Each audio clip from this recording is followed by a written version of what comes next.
देखिए चुनाव प्रबंधों पर हरियाणा पुलिस प्रमुख शत्रुजीत कपूर के साथ एएनबी न्यूज के ब्यूरो चीफ राकेश गुप्ता की खास रिपोर्ट। हरियाणा में कल सुबह 6 बजे से मतदान होगा। मतदान शांतिपूर्ण कराने के लिए क्या व्यवस्था की गई है, इस समय हम हरियाणा के पुलिस प्रमुख शत्रुजीत कपूर जी के पास हैं। शत्रु जी से हम जानेंगे कि कितने क्रिटिकल सेंटर जो हैं, पोलिंग सेंटर हैं, और किस तरह की सुरक्षा व्यवस्था वहां पर है। नमस्कार सर। सर ये बताएं कि कल जो मतदान को लेकर पुलिस ने क्या व्यवस्था की? जी, हमारे 20,600 के करीब जो मतदान केंद्र हैं उनमें 3616 क्रिटिकल बूथ माने गए हैं और करीब 136 ऐसे हैं जो वल्नरेबल माने गए हैं। इन सब पे समुचित सुरक्षा व्यवस्था की गई है, जिसमें 225 पैरामिलिट्री कंपनियां हैं और करीब 29,000 से अधिक पुलिसकर्मी हैं, 21,000 होमगार्ड हैं और करीब 11,000 एसपीओज हैं।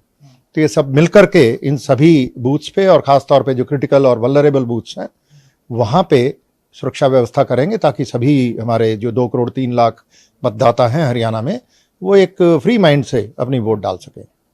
अच्छा, ये जो वल्नरेबल आपने बूथ बताया, यहाँ पर सुरक्षा व्यवस्था कितने मतलब लेयर की रहेगी?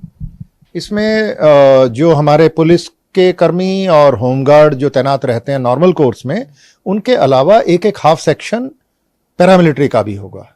तो वो जो 5 आदमी पैरामिलिट्री के होंगे वो मेन एंट्रेंस को भी कवर करेंगे और क्यू लगवाएंगे और जो पूरे एरिया को सैनिटाइज रखेंगे। सर किसी भी हालात में यदि ग्रामीण अंचल में या जो आपने बूथ बताए वल्नरेबल हैं, वहाँ पर कोई बात होती है तो किस तरह से सारी स्थिति को संभाला जाएगा? कोई रिजर्व में भी फोर्स है वहाँ पर? जी हाँ, हमारी करीब 1150 पेट्रोलिंग पार्टियां हैं। पूरे जो 20,600 बूथ हैं, इनको लोकेशंस को 10,500 के करीब अलग अलग लोकेशंस हैं, उन सभी को सेक्टर्स में बांटा गया है और वहाँ पे पेट्रोलिंग पार्टियां लगाई गई हैं। ये पेट्रोलिंग पार्टियां लगातार इन एवरेज 5 या 6 की आती है उनके पास, तो हर आधे घंटे 20 मिनट में वो हर लोकेशन पे पहुंच के चेक करेंगी और कहीं भी कोई भीड़ ज़्यादा है या कोई और दिक्कत है, लोग वोट डालने के बाद भी वहाँ पे एकत्रित हैं, तो उनको हटाने का काम करेगी। उसके बाद हमारे जो गस्टेड ऑफिसर हैं और इंस्पेक्टर्स हैं, उनके साथ बड़ी पेट्रोलिंग पार्टियां भी ऐसी 2-2, 3-3 पेट्रोलिंग पार्टियां हर कॉन्स्टिट्यूएंसी में वो अलग से रहेंगी। और जो क्षेत्राधिकार के पुलिस स्टेशन हैं और पुलिस चौकियां हैं, उनके जो एसएचओ और इंचार्ज चौकी हैं, उनकी भी पेट्रोलिंग पार्टियां रहेंगी, उनके साथ मजिस्ट्रेट भी रहेंगे। तो कई लेयर की सुरक्षा व्यवस्था रहेगी पूरे राज्य में।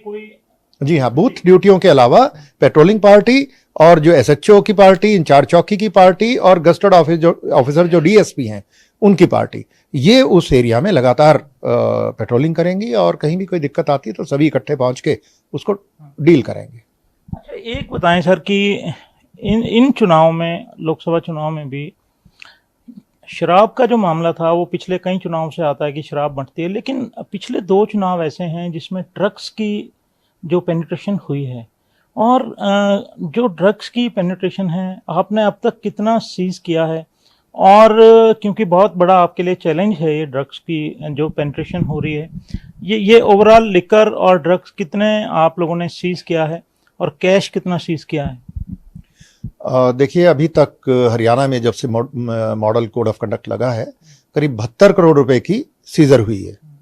उसमें करीब 22-23 करोड़ रुपए का जो कैश है और शराब है 12-15 करोड़ रुपए की, और 8 से 9 करोड़ रुपए की ड्रग्स हैं। तो ये सीजर लगातार अभी जारी हैं और आज भी और कल का दिन भी है।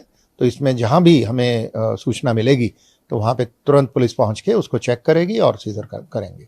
अच्छा, ये ड्रग्स जो है अगर आप बता सकें कि किस एरिया में ज़्यादा जो है सीजर हुआ है, कहाँ पे पकड़ा गया है?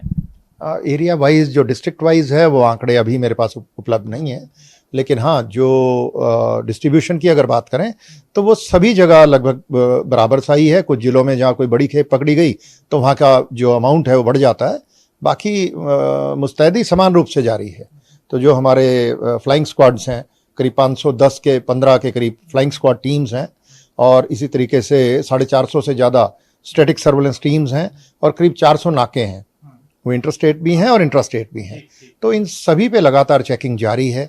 और कहीं भी कोई सस्पिशियस गाड़ी नजर आती है उसको रोक के चेक किया जाता है और वहीं पे ये 72 करोड़ के सीजर हो पाए। अच्छा सर, ये बताएं कि कल आप कहाँ से मॉनिटर करेंगे? क्या चंडीगढ़ रहेंगे या कहीं आप दौरा करेंगे? जी, मुझे तो कंट्रोल रूम, हमारा मेन कंट्रोल रूम चंडीगढ़ में है।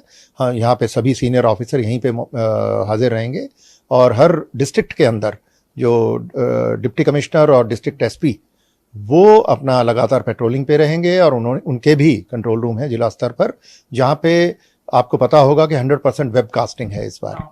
20,600 जो हमारे पोलिंग बूथ हैं सभी की फीड डिस्ट्रिक्ट कंट्रोल रूम में भी आएगी और जो आरओ स्तर पे, सब डिवीजन लेवल पे जो हमारे कंट्रोल रूम्स हैं वहाँ भी आएगी। तो ये सभी अधिकारी कभी कंट्रोल रूम में बैठ के अपनी फीड देखेंगे और कभी अपना दौरा करेंगे और जो सीनियर ऑफिसर्स हैं चंडीगढ़ में वो चंडीगढ़ से अपना यहाँ पंचकुला से नियंत्रण उस पर निगरानी करेंगे।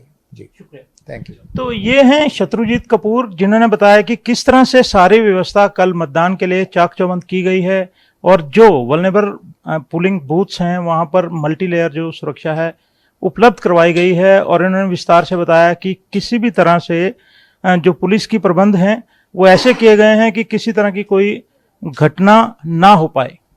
एएनबी न्यूज़ के लिए चंडीगढ़ से कैमरामैन रिजवान के साथ राकेश गुप्ता।